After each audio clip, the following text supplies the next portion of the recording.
which claims the lives of 4 Americans, Staff Sergeant Brian Black, Sergeant LaDavid Johnson, Staff Sergeant Jeremiah Johnson, and Staff Sergeant Dustin Wright. And I begin by once again offering my sincere condolences to the families and the units of the fallen. You're all in our thoughts and prayers. Unrelated, today is the anniversary of the 1983 Beirut bombing, and I want the families of the 241 Americans lost that day to know that we'll also never forget them. After speaking to Secretary Mattis this morning, I decided to address you because there's been a lot of speculation about the operation in Niger. And there's a perception that the Department of Defense has not been forthcoming. And I thought it would be helpful for me to personally clarify to you what we know to date and to outline what we hope to find out in the ongoing investigation. And Secretary Mattis will be here, but as many of you know, he's in Asia. Our soldiers are operating in Nigeria to build the capacity of local forces to defeat violent extremism in West Africa. Their presence is part of a global strategy. As we've seen many times, groups like ISIS and Al-Qaeda pose a threat to the United States, the American people, and our allies.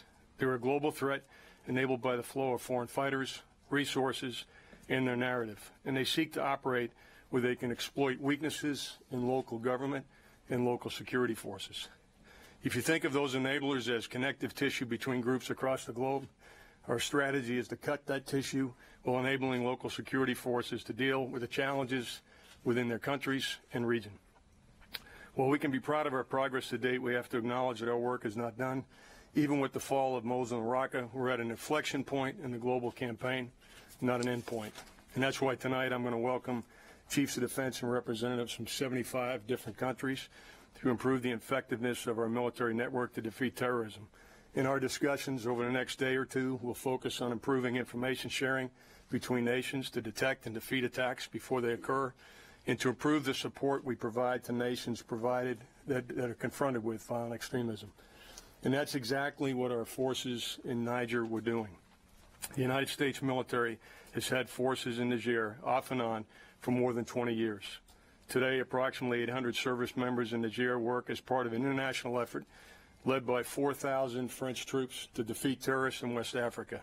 Since 2011, French and U.S. troops have trained a 5,000-person West African force and over 35,000 soldiers from the region to fight terrorists and affiliated with ISIS, Al-Qaeda, and Boko Haram. Now, let me address the specific events in Niger that took place early this month. On the 3rd of October, 12 members of the U.S. Special Operations Task Force accompanied 30 Nigerian forces on a civil military reconnaissance mission from the capital city of Niamey to an area near the village of Tongo Tongo. Approximately 85 kilometers to the north was the location of that village. On the 4th of October, U.S. and Nigerian forces began moving back south. And en route to their operating base, the patrol came under attack from approximately 50 enemy using small arms fire, rocket-propelled grenades, and technical vehicles. And what I want to do now is I want to walk through for you the timeline that we have and kind of what I would categorize as what we know about the incident. So early in the morning of 3rd October, as I mentioned, U.S. forces accompanied that Nigerian unit on a reconnaissance mission to gather information. The assessment by our leaders on the ground at that time was that contact with the enemy was unlikely. Mid-morning on October 4th, the patrol began to take fire as they were returning to their operating base. Approximately 1 hour after taking fire, the team requested support. And within minutes, a remotely piloted aircraft arrived overhead. Within an hour, French Mirage jets arrived on station. And then later that afternoon, French attack helicopters arrived on station, and a Nigerian quick reaction force arrived in the area where our troops were in contact with the enemy. During a firefight, 2 U.S. soldiers were wounded and evacuated by French air to Niamey, and that was consistent with the casualty evacuation plan that was in place for this particular operation. 3 U.S. soldiers who were killed in action were evacuated on the evening of 4 October, and at that time, Sergeant LaDavid Johnson was still missing. On the evening of 6 October, Sergeant Johnson's body was found and subsequently evacuated. From the time the firefight was initiated until Sergeant Johnson's body was recovered, French, Nigerian, or U.S. forces remained in that area. Now, many of you have asked a number of questions, and those are all, and many of them are fair questions, and we owe you more information. More importantly, we owe the families of the fallen more information, and that's what the investigation is designed to identify. The questions include: did the mission of U.S. forces change during the operation? Did our forces have adequate intelligence, equipment, and training? Was our pre-mission assessment of the threat in the area accurate? How did U.S. forces become separated during the engagement, specifically Sergeant Johnson? And why did it take time to find and recover Sergeant Johnson? Again, these are all fair questions that the investigation is designed to identify. And what I would say is I hope from this brief overview I've outlined why our forces were in Niger, what they were doing at the time of the incident on the 3rd to 4th of October, what we know, and again, the questions that remain that we will work on over the next several weeks as the investigation unfolds. And with that, I'm happy to take your questions. General Dunford, thanks very much. We've reported that Sergeant Johnson's body was found some 1 mile away from the initial site of contact. Is that consistent with the information you have? And is there any assessment at this point as to why that was the case? And I have a brief follow-up, if you don't mind. Sure. Jim, and this really is for all of you as we ask questions. We feel pretty confident in what took place before this patrol moved out. We know the general route that the patrol took before they came back in. What happened from the time the patrol went out on the operation till the time they returned? There's been a lot of speculation and a lot of reports, and that's why I want to baseline today what we know and what we don't know. And what you're asking is a fair question, but we don't know that definitively right now. I can't answer it definitively. And what I'm trying to do today is to and be very candid in what do we know. I'll share with you where I've seen speculation, and then what are the fundamental questions we're asking. And the questions that we're asking, this is a very complex situation that they found themselves in, a pretty tough firefight. And what tactical instructions the commander on the scene gave at a given time that caused units to maneuver, and where they might have been when Sergeant Johnson's body was found, those are all questions that we'll identify during the investigation. And you had a follow-up. You're aware, I imagine, that some of the administration, when faced with tough questions about this operation, the information sharing from the operation, have intimated that perhaps members of the press shouldn't ask such tough questions, particularly of people in uniform or recently in uniform. And I'm curious if you have a reaction to that, if you share any of that, or you take any issue with those kinds of questions. Let me just speak for myself on sharing information with the media. And I don't know exactly what you're referring to, and so I'm not going to benchmark my comments against that. I think first and foremost in this particular case, we owe the families as much information as we can find out about what happened, and we owe the American people an explanation of what their men and women were doing at this particular time.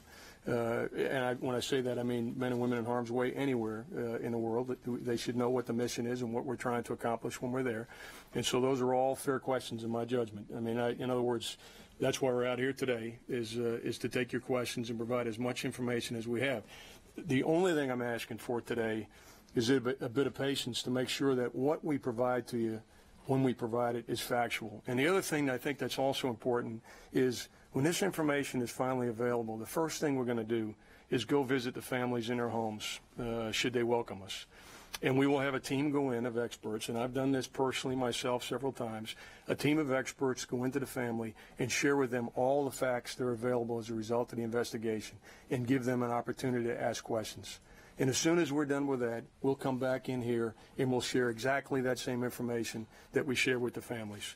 And so when I tell you today we don't know, it'll be a fair answer. We don't know. And I'll tell you everything we do know definitively, and I'll tell you what the key elements are of the investigation that we hope to find out in the coming weeks. But again, with regard to being transparent, I think we do owe the families and the American people transparency in incidents like this, and we intend to deliver just that. General Dunford, if I could just get a quick follow-up on Sure. the timeline. You said that they didn't call for air support until an hour into contact, That's and right. then the French came, so that would make the arrival of the French 90 minutes, a good 2 hours after the initial contact, which conflicts with what we've been told. Okay, so let me walk you through the timeline.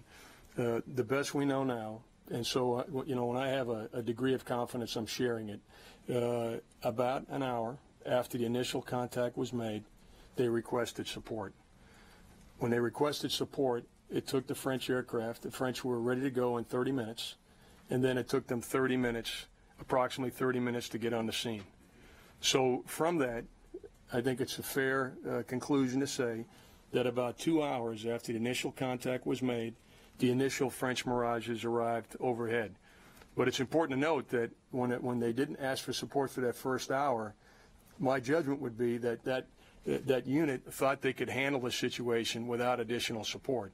And so, well, we'll find out in the investigation exactly why it took an hour for them to call. We shouldn't conclude anything by that 1 hour. It may very well have been, and I've been in these situations myself, where you're confronted with enemy contact. Your initial assessment is you can deal with that contact with the resources that you have, and at some point in the firefight, they concluded they then needed support, and so they called for additional support.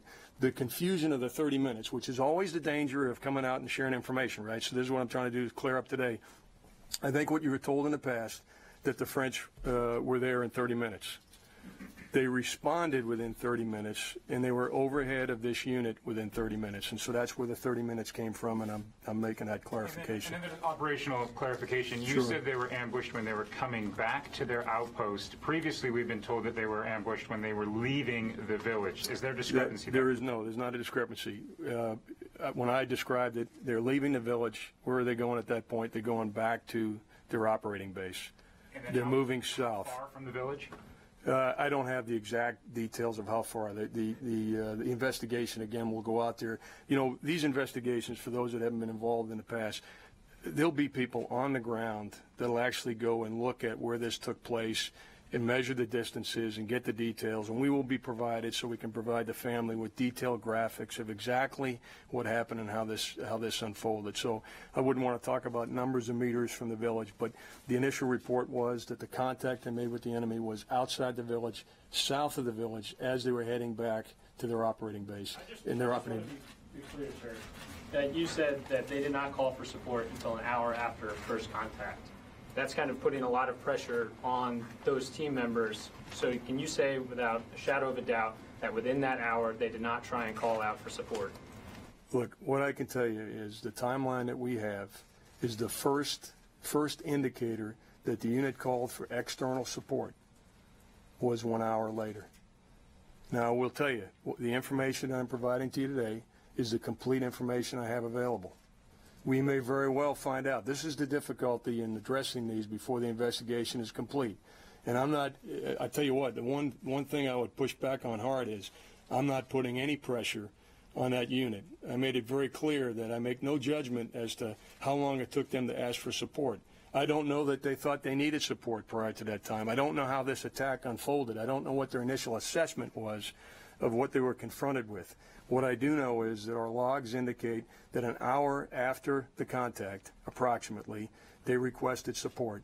And then I talked about the timeline of the French response. That's just what I know right now. I'm not going to tell you that in the investigation we won't find out that they attempted to get support and it didn't come. I'm just telling you what I know. Everything beyond what I told you would be speculation. You're saying one of the questions is, Tom. is there good enough intelligence? Do they have enough ISR and equipment? But General Waldhauser, who runs African Command, in his confirmation hearing last year said he's the economy theater. Clearly he doesn't have enough. And if the French have to come and help out, doesn't that raise the question of, is there enough American equipment there? Number one, and again, Secretary Mattis said he wants to expand, lean forward more in AFRICOM. Can you do that without sending more equipment, ISR, over there? Yeah, no, Tom, fair question. And I think I would distinguish between what does the Commander AFRICOM need to do the full range of missions that he believes need to be done, and what missions are being done with the equipment available. And I would tell you that, well, General Waldhauser may need more capability to do more mission or a more expansive mission. The responsibility of commanders is to employ the force within the resources that they have available. So we shouldn't confuse the need for more capability to expand the mission with what capabilities are provided to a particular unit at a particular time, if you understand the distinction I'm trying to make. That's a particular question you still need to be answered in this particular case. Absolutely. I mean, look, there's two reasons to do the investigation. One reason is to make sure that we inform the families, the American people, and the Congress, of course. The second is, every time something like this happens, we do an internal look at ourselves and we find out what is it that we did, what could we do better, and then make changes based on what I would consider an after-action review. And also, So I think that's fair. Right. The other issue is there's some in African Command and some here in the Pentagon that think the Special Forces are taking too many risks over there. Yeah, Tom, I think that'd be speculation. In other words, here's what I'm very clear on. I'm very clear on the framework within which this operation took place. In other words, what did their orders say? I don't have any indication right now to believe or to know that they did anything other than operate within the orders that they were given. That's what the investigation's all about. So I think anyone that speculates about what Special Operations Forces did or didn't do is doing exactly that. They're speculating. In general, special operators in Africa are maybe taking too many risks. That's the sense of some people in this building and also AFRICOM. Well, Tom, I don't. It's not my assessment that they're taking too many risks. I mean, let's keep in mind, although I talked about enemy contact being unlikely on this particular mission, the reason why we're in West Africa is because of the area of concentration of ISIS and Al-Qaeda.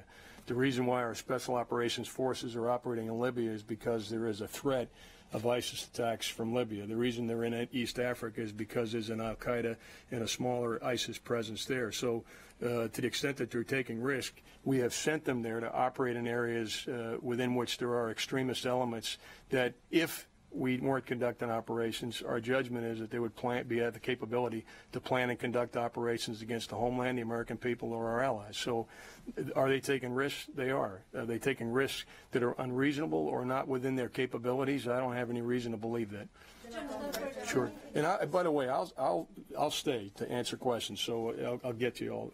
Thank you, General Dunford. Could you please describe what weapons this unit had with them to defend themselves? Were they heavily defended, or did they go in light trucks, not expecting much resistance?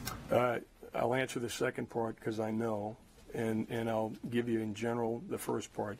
So they did not expect resistance on this particular patrol, at least when they first planned it.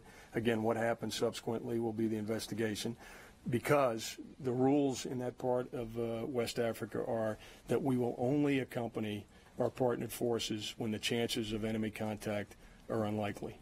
So with that, they were equipped with machine guns, small arms, and obviously had the ability with communications capability to reach back and get larger supporting arms.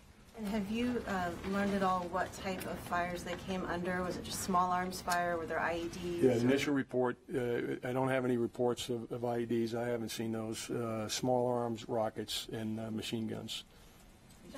Jennifer, I'll just come this way since you're all. General Dunford, when did you alert the White House? There are indications that they did not know until 10 hours after the attack began.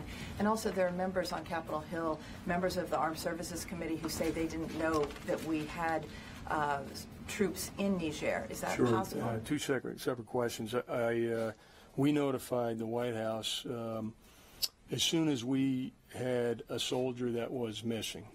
Was the first report. Now, they would have received an initial report, probably simultaneously to me, the way it works with our op centers, that we had a report of 3 killed in action. And then I know we made some specific calls when we had a soldier that was missing, which, of course, we didn't report publicly because we're in the process of trying to recover him. So I know that I spoke to General Waldhauser that night when we got the initial report. It was probably around 9 or 9:30 Washington, D.C. time, the night of the 4th. And at that point, knowing that we had a missing soldier, we made a decision to make sure that all of the resources, to include national assets, were available for the recovery of that operation. And, of course, we maintained operational security to not put at risk our operations to recover Sergeant Johnson at that particular time. With regard to Congress, I've heard the criticism of we're not providing enough information, and the way I've taken that is to say, if the Congress doesn't believe that they're getting sufficient information, then I need to double my efforts to provide them with information. So, without going through what people may have known at any given point in time about this operation or other operation, I mean, the one thing I can tell you is that Secretary Mattis and I are committed to make sure that we satisfy the needs of the Congress for the information they need to provide oversight.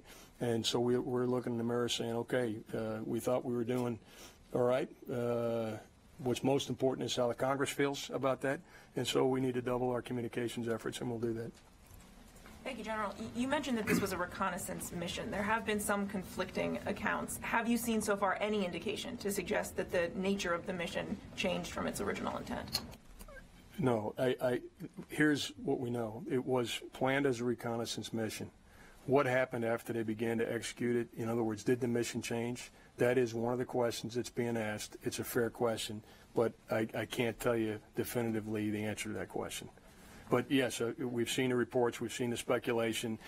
Given what happened, it's a fair question to ask, because if the enemy situation was unlikely, we obviously lost 4 soldiers, had 2 others wounded in a pretty significant firefight. So at some point, did the intelligence that was available to them change? Did they have other intelligence available? Did they decide to do something different than the original patrol with their partner forces? Those are some of the key questions that the investigation is looking to uncover. Lita.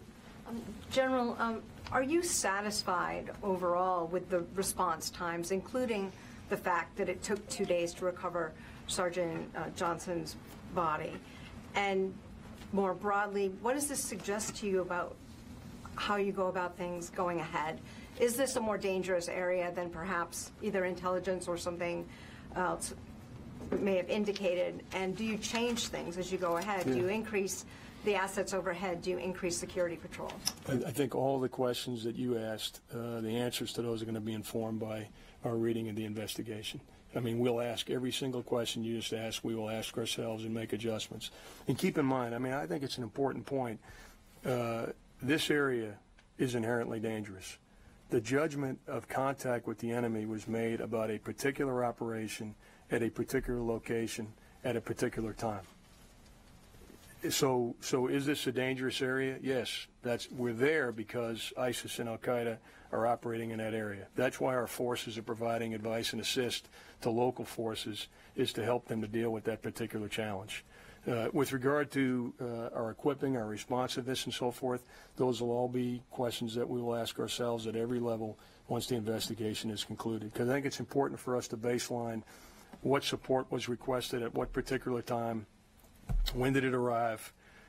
Was it what they needed? All those are fair questions, but again, I would just ask for your patience in just giving us the time it takes to do the investigation. And one of the questions that we haven't asked yet is how long will it take to do the investigation? For Secretary Mattis and I, we've talked to General Waldhauser. We certainly have expressed a sense of urgency in getting the answers to the questions that you've asked and the family have asked. We want to have that investigation concluded as quickly as possible. But we have prioritized making sure that the investigation is accurate, and that when we go to the families and we tell them what happened, that it's based on facts. And so we're trying to balance the need to do this quickly with the need to make sure that it's accurate, and I think we will certainly err on the side of accuracy.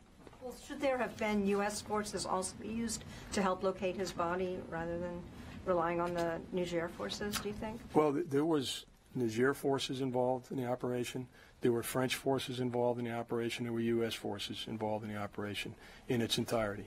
So there were U.S. forces involved in the recovery. And as I mentioned to you, without going into detail, as soon as General Waldhauser contacted me that night, I spoke to the Secretary of Defense. It was a 20-second phone call when I told him what we were asking for. I immediately called General Waldhauser, told him his request for additional support was approved, and then we started putting the wheels in motion to deliver that capability. So I can tell you, once we found out that Sergeant Johnson was missing, we brought the full weight of the U.S. government to bear in trying to try to recover his body. There's the shock of 800 troops in Niger. Is that the high point in terms of what we have in the region, or do we have 1,000 in Mali and more in Nigeria? No, that's the largest number in Africa right now. We have more of that in East Africa, but in any one country, that's the most. Mission creep, people are going to. And I'll tell you what I'll do is I'll have the team come back and just make sure that just take a look at all the countries. But that is, and it also is a high in this particular area. Again, we've been there off and on for over 20 years. We established a Joint Special Operations Task Force in 2011. 2008, and we probably had 500 or 600 forces there some months ago. This happened to be a high of 800. A lot of public are going to wonder, is this mission creep? You remember 1993, October 3rd, Black Hawk Down incident? People are going to say, is this mission creep? Has the mission been consistent? Let me talk about the mission, and I think it's important for me to go back to my opening statement and talk about strategically what we are trying to do. In our judgment, we're dealing with global threats in Al-Qaeda and ISIS and other groups. And the theory of the case of our strategy is to be able to put pressure on them simultaneously wherever they are. And as importantly, to anticipate where they will be and to make sure that where they are and where they will be when they get there, they're confronted by local security forces that have the ability to meet the challenges associated with Al-Qaeda, ISIS, and other groups. And so we are working with partners on the ground in West Africa. We are working with partners on the ground in other parts of Africa. It's the same thing we're doing in Iraq and Syria, and it's what we're doing in Afghanistan. But if you look at the numbers, we have 800 Americans, we have 4,000 French, and there's over 35,000 local partners that are operating there.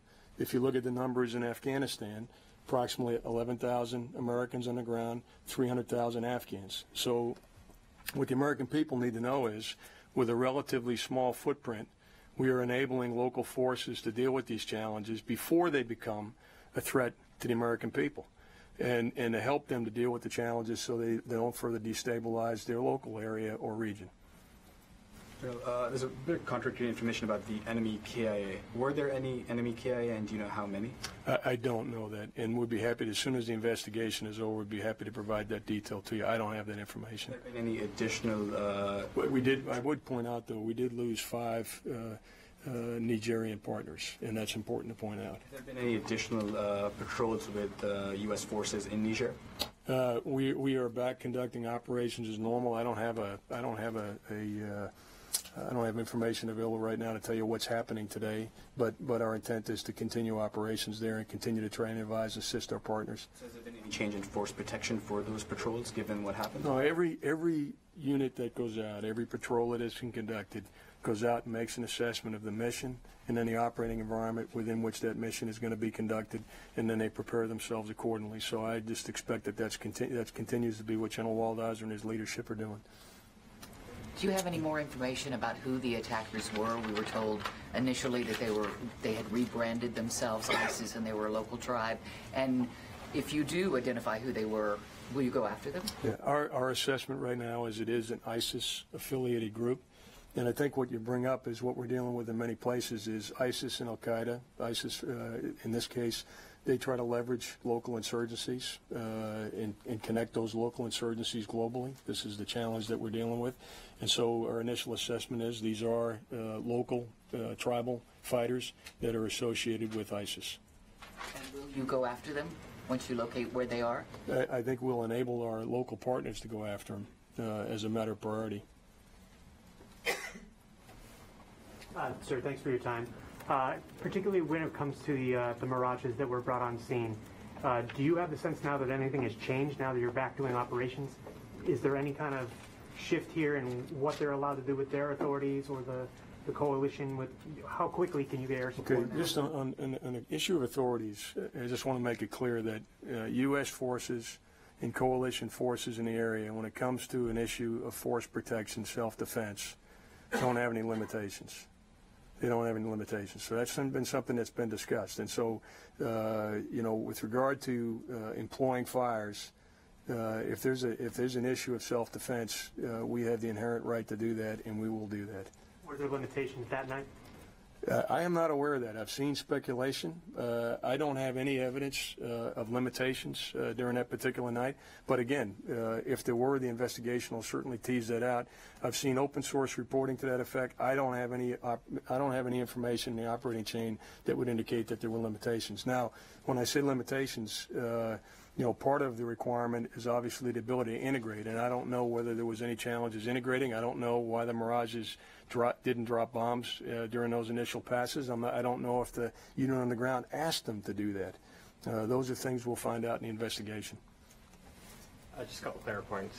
One, you mentioned RPA was on the scene, they said within minutes. Was that French, American? That was American, and it was retasked. It was operating in the area anyway, and so we were able to retask it, and that's why it was available in minutes. It was literally in the air, in the area, and we were able to retask it directly in support of that unit that was in contact. Was that an armed system, and did it strike?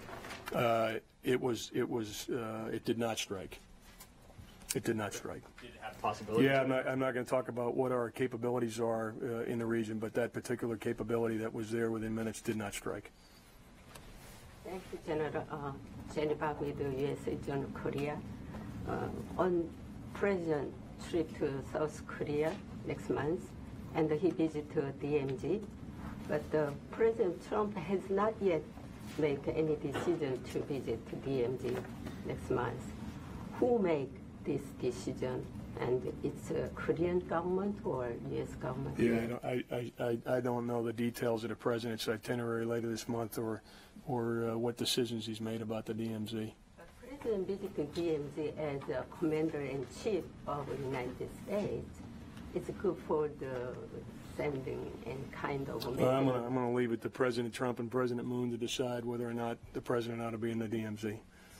Clarify what you were saying about Sure. the drone. Does that mean you had complete visibility of the situation? There was a drone up above within minutes? We had a remotely piloted vehicle that was in the area. It was a U.S. remotely piloted vehicle. As soon as they asked for help, within minutes it was retasked to provide intelligence, surveillance, and reconnaissance, full motion video, one of the capabilities, right over the scene of the troops in contact. And how long was it able to stay above? Jennifer, I don't know how long it stayed, but I certainly can get that for you. I don't know how long it was on station at that particular time. So did they request specifically ISR, or did they request help, and then you guys sent ISR? They would have in the normal course of events. I haven't seen the logs. We'll have all that teased out in the investigation, but in the normal course of events, they would have asked discreetly for intelligence, surveillance, and reconnaissance, and then also supporting fires and specific effects that they wanted to achieve. So I think they would have had a more detailed request. Have you viewed the video? What's that? I have not viewed the video. On the evacuation, you had the wounded evacuated, of course, first, and then the killed in action. Do you know yet whether anyone did a head count on either of those aircraft or after those evacuations were done to be sure that everybody was accounted for? I don't have that level of detail in terms of who counted. I know what the procedures would normally be. I can't tell you if those procedures were followed at that particular time. Again, that'll be something that'll come out in the investigation. Yes? General, will the Pentagon be increasing the tempo of missions in Africa? Can we expect to see more deployment of troops into Africa, changes in the ROE? Yeah, I think it's premature to talk about what additional troops or changes in ROE would make. Look, we're watching very carefully with the fall of Raqqa and Mosul what the enemy will do. You see that. In fact, that's one of the reasons I have 75 chiefs of defense or their representatives that are here tonight, is to talk about the next phase of the campaign. I described it as an inflection point. One of the places that we know ISIS has aspirations to establish a larger presence is in Africa. We know how important Libya and in the Sinai have been to the Islamic State. We know how much they have tried to get into East Africa, and of course the scenario we're talking about here today in West Africa. So we're watching that very carefully, and we are going to make recommendations to the Secretary and to the President for the allocation of forces that meet what we see as the threat, what we anticipate the threat to be. But I certainly wouldn't talk about what we will do tomorrow at this moment. For now, have the combatant commanders or the chiefs made any recommendations to the White House to change troop numbers, tempo, ROEs? Yeah, to the White House, spoken with you to the about White that? House, no. But one thing I would tell you, just to make sure that we're clear, we get requests for capabilities on a routine basis. They come to me, and then we frame those for decision by the Secretary of Defense. So there's constantly requests for capabilities that go back and forth between the combatant commanders and the Secretary. I don't think a week goes by when we don't work a request from the combatant commanders to do that. And sometimes it's a question of reallocating capability. If you were talking Africa, we'd reallocate it either from European Command or Central Command and then reallocate it back when a particular mission is complete. But that kind of activity happens all the time. I think what you're really talking about is a much more sustained presence with a larger footprint, and there's been no discussion nor has there been a request for that. troops that are on the ground right now? Has there been discussion of increased tempo? There has not. There has not. Thomas? Yeah, go ahead. Thanks for doing this. Sorry for cutting you off earlier. You said that they overnighted, the patrol overnighted from October 3rd to October 4th. Was that part of their mission plan that they put up and that headquarters understood was going to happen? Yeah, I don't have the details of that. You know, I don't know whether it was intended that they would, how long it was going to take, or if they had planned to stay overnight. And just to be clear, I think a probably more accurate description than stayed overnight was they caught a couple hours of sleep after the 3rd and before they completed their mission on the 4th. Is there an investigation beyond the 15-6 into the troop deaths? And then what's the significance of the FBI being called in? Sure. On the first case, no. There's an investigation that's being conducted by a general officer at the United States Africa Command into the incident itself. So that's the only investigation, U.S. military. With regard to the FBI, it's fairly normal in counterterrorism cases for them to conduct investigations to get information and intelligence that may be related to threats to the United States, and I believe that's the capacity in which the FBI is conducting an investigation right now. So a quick follow-up on whether or not the troops were wearing body armor in the U.S. forces. Yeah, I don't personally know how the soldiers that day were equipped, if they were wearing body armor. More broadly, you talked about the difficulty of next of kin notification. Obviously, there's a big political discussion right now about the right way to do that. Can you talk generally on just the difficulty, the challenge of conveying to American families when their loved one is lost what they died for? Yeah, I think what you just zeroed in on is one of the things that we try to do when we do this, and I've certainly had to do it myself, is you want the family to understand the why. And so I think one of the most important things that we would try to do in this particular case is be able to explain how what their loved ones were doing was related to the protection of the homeland in dealing with the threats that we confront. And frankly, I think in this particular case we'll be able to do that. Following up, sorry. Yeah, go ahead, and then I'll come back. Following up, Sergeant Johnson's widow said this morning in an interview that she had asked to see her husband's body, but had been told no. Is that the case? Is there a reason why? Yeah, it's not. You know, first of all, I did hear that this morning, and what typically happens, and again, I've been involved in these cases myself, is there are times when we make a suggestion to the family that they may not want to review the remains. At the end of the day, the policy is it's the family's decision as to whether or not they do that. So I can tell you what the policy is. I don't know what happened in the case of Mrs. Johnson, but we'll certainly find that out. But I did hear her say that today, and certainly, again, from a policy perspective, we would typically defer to the family's desires, and we do that. But I don't know exactly what happened in the exchange with Mrs. Johnson and what would have normally been the casualty assistance officer that would have been supporting her. As a follow-up, if it does turn out that she was not given the option to view her husband's body, is this something that you will be looking further into? Yeah, I mean, I don't want to speculate whether she, that causes me to speculate what exactly happened. But I can assure you that if Mrs. Johnson or any of the families of the fallen are unsatisfied with the support that they've had to date or have additional questions, we're going to go to every last length to try to satisfy their concerns or answer their questions. I mean, that's what we do in each and every one of these cases. With Mrs. Johnson, certainly, with all four of the fallen in this particular case, and frankly, anyone in the department that gives their lives on behalf of our country, we're going to try to do everything we can to answer those families' questions. So just to follow up, who found Sergeant Johnson's body? Which force? There's initial reports, and again, my understanding is the body was reported by Nigerian forces to U.S. forces. And I'm going out on a little bit on that one because I feel pretty comfortable that that's what the reporting was. But again, from the investigation, we'll get the final details. But that's the initial report right there in the back. I'm sorry, I'm going to come back. So as ISIS decentralizes and the U.S. military looks to partner with a number of partner nations to attack it across this global network you've described, should the American people expect to start hearing about incidents like this in countries outside of Iraq and Syria and places they're maybe not familiar with? Well, again, in this particular case, we've been operating there for many years. And this is a tragic incident, but it hasn't been a matter of routine. So if you're asking me, is it going to be a matter of routine that we suffer casualties in places other than Niger or outside of active area of hostilities, I would tell you no, it won't be a matter of routine that we'll suffer casualties. We will, unfortunately, in a war that has been described as a generational war, have additional casualties in the future, and we'll do all we can to mitigate it. But when we're conducting these kinds of operations, which we call train, advise, and assist, we don't, under normal course events, accompany those local partnered forces when contact with the enemy is expected. So we do one of two things. We either stay back at what we call the last cover and conceal position, right? So that's before enemy contact is made, or we don't even go on an operation if enemy contact is made. Outside of active hostilities, our focus is to enable local forces to be able to conduct operations against the enemy. Okay.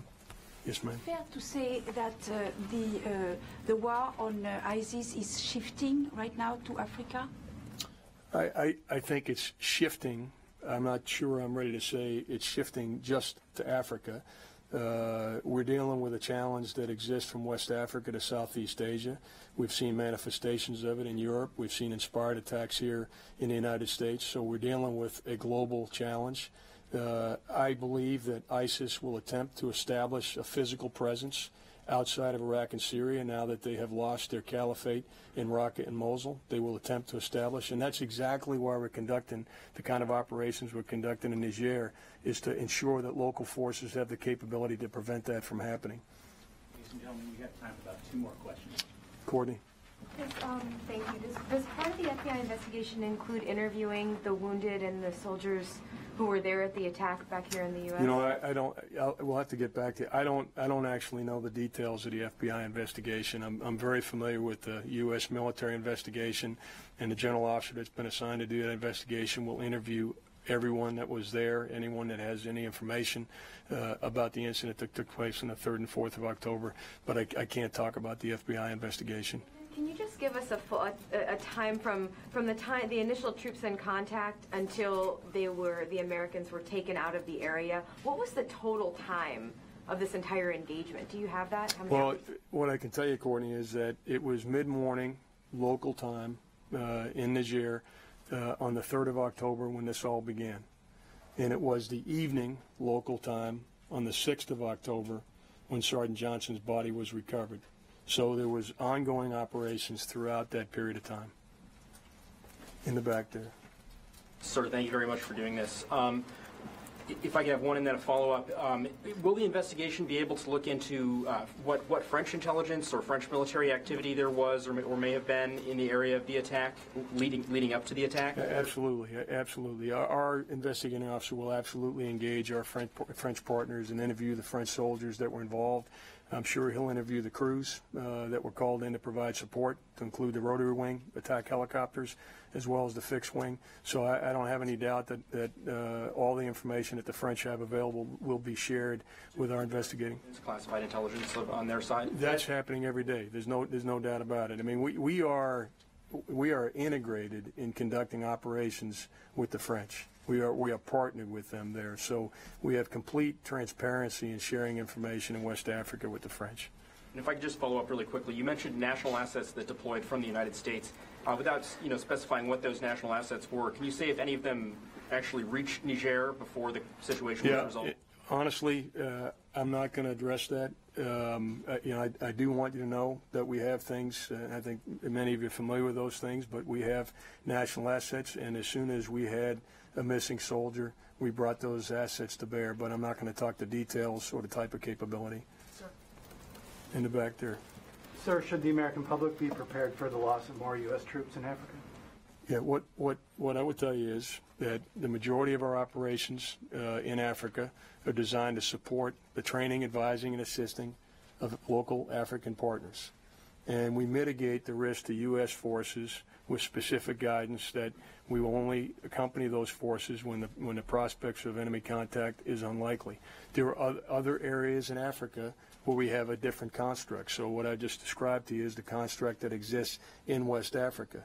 Clearly, and you've seen it in recent days, we have a different type of operation against al-Qaeda al-Shabaab and al-Qaeda organizations inside of East Africa. So, we tailor the conduct of U.S. forces based on the threat. The bias in Africa is to support local forces in dealing with the threat. Where there is a threat to the U.S. homeland, American people, or our allies, we're going to do whatever is necessary to address that particular threat. So if we had, let me just be clear and use an example. If we have a specific threat to the homeland and local forces are unable to deal with that threat, United States forces are going to deal with that threat. But the bias is towards enabling local African partners to conduct operations in Africa. Clarity on the timeline on the medevac, sir. How long did it take before the casualties were medevaced, and then how long did it take before the dead Americans were returned on the contractor flight? Okay. What I outlined for you earlier was the evening of during the firefights. This is probably sometime late in the afternoon, then in the evening is when the 2 soldiers who were wounded were evacuated. What I don't have is the specific time when they were wounded. So if you're asking for a time between when they were wounded and when they were evacuated, I don't have that. And in terms of the soldiers that were killed in action, they were evacuated in the evening. That's local time in Niger, in the evening on the 4th of October. Did you have an idea of just how long the firefight lasted? And did the mirages play any role in disrupting the firefight?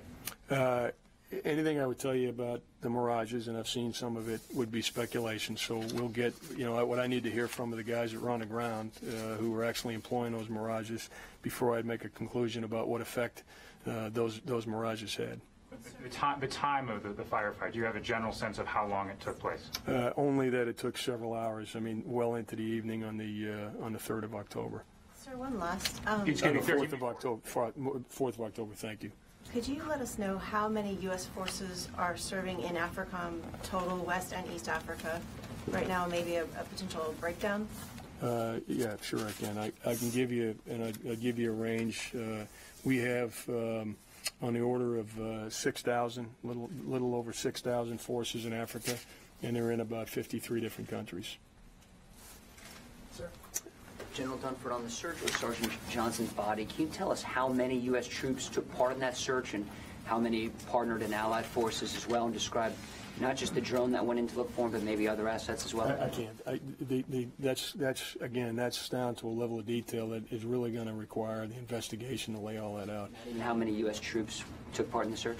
I can't tell you what, and again, I know how many U.S. troops were part of that original advise assist mission. I don't know what each of those troops were doing at any given time once contact was made. So anything I would tell you at this point, I'd be speculating. Just to clarify, you said that U.S. forces don't go out if they expect enemy contact. They won't go out with the partner Yeah, the force. exact language. Again, I don't want to be. I'm not correcting you, but when we say chances of enemy contact unlikely, we would go out. You also said that they will go out and remain at the last cover and concealed position if there is some sort of. There are different locations with different rules in those locations. What I described to you were the rules that were in place at the time this operation was conducted in Niger. Okay, I'll take one more in it. The most explosive charge today is that this was Trump's Benghazi. I know you don't like getting into political muck, but how'd you figure that out? It's out there. You have a track record. You have a track record of not wanting to, but it's out there. What's your reaction to the charge? I personally see no utility in comparing this incident to any other incident. What I would tell you is we lost 4 Americans in this incident. We had 2 others wounded. That makes it a big deal to me. That gives me a sense of urgency to identify exactly what happened, to communicate exactly what happened to the families and the American people. So I personally am not comparing this to any other incident. What's most important to me, aside from getting the facts, is identifying those things that we can do better in the future. And that's my focus. Okay? All right. Hey, thanks. Thanks.